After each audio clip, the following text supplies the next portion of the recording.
1 in 4 men over the age of 50 will break a bone due to osteoporosis in their lifetime. It's the most common bone disease and a silent one, but it is preventable and treatable. Here with how we can do just that is Middlesex Health Chief of Endocrinology, Dr. Christine Signore. Doctor, welcome to the show. Thank you for being here. Thanks for having me. First off, explain to our viewers what osteoporosis is. Sure. So osteoporosis is the most common disorder of the bone, and the structure of the bone gets weak over time, and that's what puts patients at risk for fractures. And then if a fracture happens older in age, it's a whole nother line of problems, I'm sure. Absolutely. So we find that about 2/3 of patients after they've had a fracture never return to their actual pre-fracture way of life. And so about 20%, excuse me, of elderly patients who have a hip fracture will actually not be able to return home because of their limited mobility, end up requiring nursing home stay. Who is at risk for osteoporosis? So being a woman in particular, being an a postmenopausal woman puts you at risk. Patients who have low calcium and vitamin D in the diet, those who smoke or drink alcohol excessively are all at risk. If you have a parent with osteoporosis or a parent who's had a hip fracture in particular, that significantly increases your risk for osteoporosis.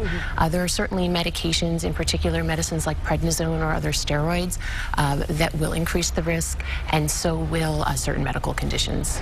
And what are the benefits of a bone density test? So osteoporosis, as you alluded to, is often a silent disease. We don't feel our bones getting weaker. So the best way to find out if you have osteoporosis is actually to have a bone density test. This is a test where they actually measure the density of the bone in the patient, and they compare it to that of a 20-year-old male or female, depending on the patient, because that's the strongest bones you'll have in your life. So this test tells us how much weaker the patient's bones are compared to a healthy average young adult. Sure, and you kind of brought an example of that. Absolutely. So this is looking at a bone under the microscope. This is what it would look like.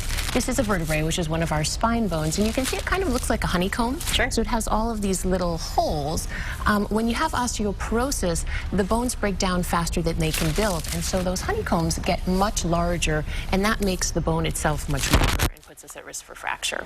And what are the telltale signs? I know you said it's silent, but are there anything we should be looking for? So there really are no signs that tell you you have osteoporosis unless you have a fracture. So for many patients, the diagnosis really comes after they have that first fracture. And unfortunately, by then, we know that if you've had your first fracture, the risk of a subsequent fracture due to osteoporosis can be as high as 85%. Wow. How can we prevent this? So it's important to live a healthy lifestyle. Sure. We recommend that you're getting at least 1,000 to 1,200 milligrams of calcium per day. That can be through the diet as well as through supplements. We also recommend 800 to 1,000 units of vitamin D daily. Many patients will require more, and that can be done by a blood test to measure vitamin D levels. Exercise is very important, so we recommend weight-bearing exercise like walking, running, dancing, and also strengthening exercises like light weights or exercises that will strengthen your core muscles. And it's important to start now. Absolutely. Right? So we recommend really any woman or man is at least after the age of 25 is getting at least 1,000 milligrams of calcium, leading this healthy lifestyle and exercising to prevent excessive bone loss over time. Sure. Very good, Doctor. Thank you so much for the advice. And of course, you could log on to middlesexhealth.org for more information.